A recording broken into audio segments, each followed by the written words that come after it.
আমি আজকে বাজারে গেলাম। এই শাকগুলো আমার খুবই পছন্দ হলো, তাই শাকগুলো আমি বাজার থেকে নিয়ে আসলাম। পাটের শাক, এগুলাকে পাটের শাক বলে। পাটের শাক আমার অনেক প্রিয়, তাই এগুলো এখন আমি চুলায় সেদ্ধ করতে দেব। পাটের শাক সেদ্ধ করে খেলে খুবই মজা। আমি এটাকে রেঁধে খাওয়া যায়, এটাকে ভেজেও খাওয়া যায়। আমার যার যেরকম পছন্দ, আমার এরকমই পছন্দ, ভেজে খাবো আজকে শাকটাকে। আপনারা কি এই শাক খান নাকি আমার মতন কমেন্টে জানাবেন। এটাকে আমি সেদ্ধ করতে দিলাম, এখানে হালকা একটু লবণ দিয়ে দিলাম সেদ্ধ করার সময়। এখন আমি এটাতে ঢাকনা দিয়ে দেব, জানি তাড়াতাড়ি সেদ্ধ হয়ে যায়।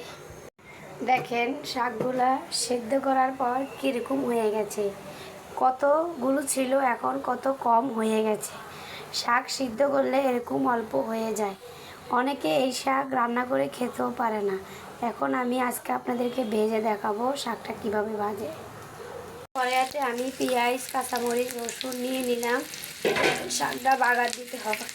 শাকটা আমার দেখেন ভাজি হয়ে গেছে, কত সুন্দর দেখতে, এমনকি খেতেও অনেক সুন্দর।